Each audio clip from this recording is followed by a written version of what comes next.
চট্টগ্রামের কৃতি সন্তান অ্যাডভোকেট জিয়া হাবিব হাসান, সিনিয়র আইনজীবী এবং মানবাধিকার কর্মী, অতি সংক্ষেপে তার বক্তব্য পেশ করার জন্য অনুরোধ করছি। 15 মিনিটে আসলে। ধন্যবাদ মডারেটর মহোদয়কে। মঞ্চে উপবিষ্ট আজকের এই চমৎকার আয়োজনের প্রধান অতিথি এবং অন্যান্য স্কলার বৃন্দ, বিশেষ করে ব্যারিস্টার বেলায়েত সাহেব ঢাকা থেকে এসেছেন, যিনি সুপ্রিম কোর্টের জাস্টিসের জন্য মনোনীত হয়েছিলেন, কিন্তু স্বাধীন আইন পেশায় থাকার জন্য উনি ওই অফারকে প্রত্যাখ্যান করেছিলেন। আর সামনে তো সবাই আছেন দিনী ভাইরা, ইসলামী চিন্তাবিদরা। প্রথমে আমি যারা আয়োজন করেছেন, বিশেষ করে আমাদের কাদের স্যার, আমার খুব প্রিয় শিক্ষক, তিনি আমাকে মানবাধিকার নিয়ে কাজ করার সময় অনেক হেল্প করেছেন। যে 2টা বই আপনারা বের করেছেন হিউম্যান রাইটস এর উপর, ইসলাম ও মানবাধিকার। এই জন্য আপনাদেরকে স্পেশাল কৃতজ্ঞতা জানাচ্ছি আমার সংগঠনের পক্ষ থেকে।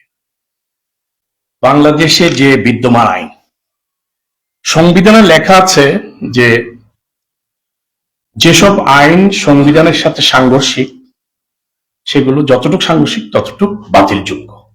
কিন্তু একথা লেখা নাই বাংলাদেশের আইনগুলো ইসলামের সাথে যতটুকু সাংঘর্ষিক ততটুকু বাতিলযোগ্য।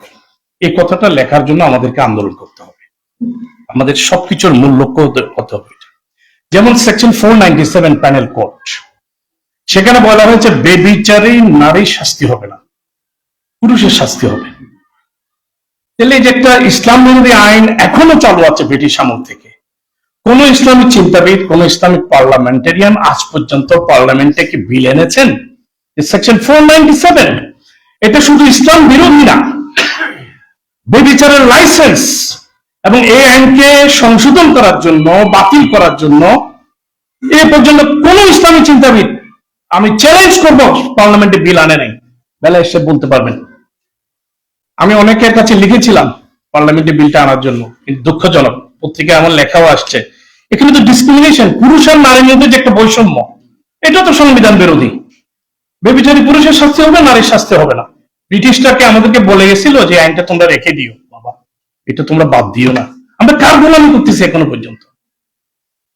এভাবে দেখবেন অনেক আইন যেগুলো ইসলামের সাথে মারাত্মক সাংঘর্ষিক, বিশেষ করে অর্থ ব্যবস্থায় সুদী ব্যাংকের অনেক কাজ আমাদেরকে করতে হয়। ইসলামী ব্যাংকেরও কাজ আমরা করি, আমরা ডকুমেন্টেশন গুলো করি, কিন্তু এগুলো গিয়ে বাংলাদেশ ব্যাংকে গিয়ে আবার মিক্স হয়ে যাচ্ছে, সুদ হয়ে যাচ্ছে। তো দারুল হারব আর দারুল ইসলামিয়া ওই থিওরি দিয়ে আমরা চলতেছি। কিন্তু কথা হচ্ছে এই যে আমরা দেখেছি একেবারে আইনের উৎসগুলো হচ্ছে ইসলাম। এই যে হিউম্যানিটেরিয়ান ল, হিউম্যান রাইটস ল, যুদ্ধ চলাকালীন যে মানবাধিকার, সেটাকে বলা হয় হিউম্যানিটেরিয়ান ল। আর হিউম্যান রাইটস ল হচ্ছে যেটা আমার জন্মগত অধিকার, ইসলাম যে অধিকার দিয়েছে জন্মগত অধিকার, এটা হিউম্যান রাইটস। আর হিউম্যানিটেরিয়ান ল যে যুদ্ধবন্দীকে খোঁচানো যাবে না, তেমনি ইসলাম এই যে হুজুর ইসলাম বলেছেন যে শিক্ষিত বন্দীরা অশিক্ষিতদেরকে শিখাও, লেখাপড়া শিখাও, তোমাদেরকে মুক্তি দিয়ে দেবো। এই যে কারা মুক্তির যে রেক্টিসেন্টের যে সিস্টেম, হিউম্যানিটেরিয়ান ল যে সিস্টেম, সবগুলো এসেছে ইসলাম থেকে, কিন্তু আমরা সেগুলো সেভাবে তুলে ধরতে পারছি না।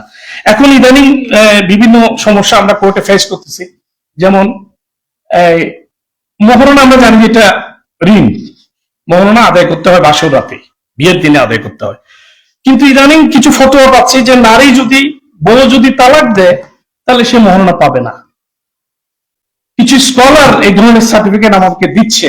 আমরা জানি এটা ঋণ, এটা শোধ করতে হবে। হ্যাঁ, খোলা তালাকের ক্ষেত্রে যদি নারীর তালাকের অধিকার না থাকে, তখন সে নিজেকে মুক্ত করার জন্য স্বামীর অত্যাচার থেকে সে বলে, বাবা তোমার মহারণা তুমি বাদ দাও, আমার একটু মুক্ত করো, আন্ডারস্ট্যান্ডিং এর মাধ্যমে সেই সময় মহারণাটা বাদ যাবে।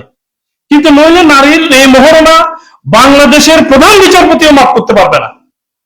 এই কথাটা আমরা ডেসপারেটলি বলতে পারছি না।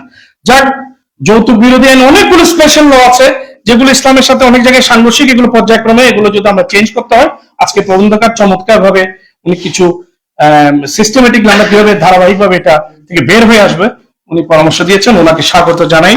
ধন্যবাদ। আমার আরেকটা প্রোগ্রাম থাকার কারণে ক্ষমা চেয়ে নিচ্ছি, বিদায় নিচ্ছি। আসসালামু আলাইকুম।